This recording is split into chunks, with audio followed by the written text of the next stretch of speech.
Halo, selamat datang kembali di The Deep Dive. Kita hari ini mau menyelami sumber yang Anda bawa nih. Iya, betul. Fokusnya ke status hukum Jemaat Ahmadiyah Indonesia, atau JAI ya kita singkatnya. Yup, JAI. Dan gimana ini nyambungnya ke kebebasan beragama di negara kita? Oke, sumbernya ini kan dokumen ya, isinya soal fakta hukum, terus ada jejak sejarah JAI juga. Lengkap di situ. Misi kita ya itu, pengen paham aja dasar hukum JAI itu gimana sih? Kenapa juga pengakuan legalitas ini jadi cerminan penting lah ya buat Indonesia sebagai negara hukum. Persis. Penting banget buat dipahami konteksnya. Oke deh, mari kita mulai dari dasarnya banget. Indonesia kan negara hukum. Itu jelas banget di konstitusi kita. Pasal 1 ayat 3 UUD 1945. Itu fondasi utamanya. Artinya, ya semua harus ikut aturan main yang jelas. Bukan soal siapa yang lagi megang kuasa aja gitu ya. Penting, konstitusi juga bilang semua warga negara itu sama kedudukannya di mata hukum, pasal 27 kan itu. Iya, pasal 27 ayat 1. Dan berhak atas kepastian hukum.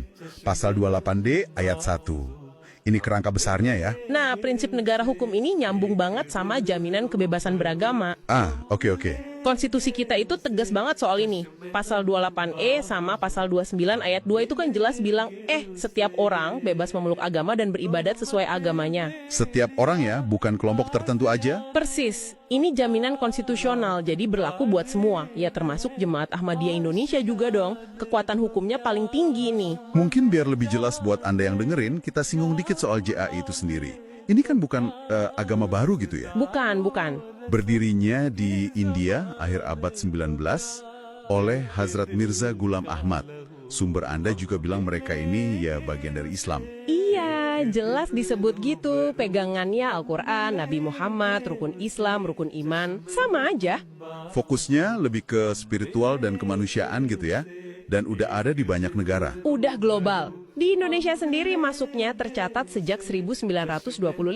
Udah lama berarti? Udah lama banget ya. Nah, ini yang menarik dari sisi hukumnya. Sesuai sumber Anda nih, pengakuan formal dari negara buat JAI sebagai badan hukum itu, udah ada dari tahun 1953 loh. Wah, tahun 53 itu awal banget ya. Iya, ada surat keputusan Menteri Kehakiman waktu itu nomornya JA.52313, tanggal 13 Maret 1953. Ini bukti legalitas awal yang sah banget secara konstitusi. Dan itu bukan cuma catatan internal kan? Bukan dong, diumumin resmi di Berita Negara. Jadi semua orang tahu. Secara hukum, negara udah mengakui eksistensi mereka puluhan tahun yang lalu. Berarti landasan hukumnya udah kuat banget dari awal ya. Dan ini kan nggak berdiri sendiri perlindungannya. Enggak. Sumber Anda juga nyebut komitmen Indonesia ke HAM global, kayak DUHM 1948. Betul, kita ikut itu. Terus kita juga ngeratifikasi ICCPR kan, Kovenan Internasional Hak Sipil dan Politik. Itu jadi UU nomor 12 tahun 2005. Nah, di situ ada pasal penting, pasal 18. Isinya apa itu? Intinya, hak fundamental bahwa nggak seorang pun boleh dipaksa buat ganti keyakinan agamanya. Ini krusial banget. Wah, oke. Ditambah lagi kita punya UU HAM sendiri ya, UU 39 1999, sama TAP MPR juga ada. Iya, TAP MPR Novi 70 1998. Jadi kebebasan beragama ini benar-benar dilindungi berlapis-lapis. Hak fundamental. Oke. Nah, kalau kita tarik ke zaman sekarang nih, pengakuan legalitas itu jalan terus. Maksudnya gimana tuh? Sumber Anda nunjukin kalau status badan hukum JAI itu dikonfirmasi ulang di sistem administrasi hukum kita yang modern. Lewat sistem online Kemenkumham, Ditjen AHU itu. Oh, yang AHU online itu ya? Iya, itu dia. Ada SK Dirjen AHU tahun 2020, terus ada pembaruan lagi di 2023. Kenapa diperbarui? Karena ada penyesuaian internal di JAI soal kepengurusan atau ADART mungkin ya, jadi mereka laporin dan AHU konfirmasi ulang. Ini nunjukin JAI itu patuh sama aturan main negara. Dan negara mengakui status hukumnya sesuai prosedur yang berlaku saat ini. Tepat sekali, mereka ikut aturan. Terus, selain badan hukum, JAI juga statusnya ormas kan? Organisasi kemasyarakatan.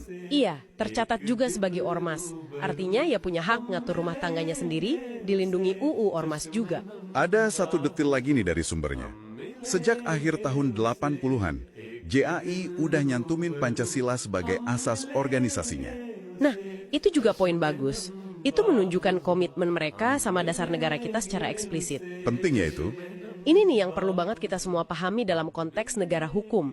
Ada namanya hierarki peraturan perundang-undangan. Oh iya, tingkatan hukum itu ya. Betul. Konstitusi kita, UUD 1945, itu hukum yang paling tinggi. Puncak piramidanya. Oke.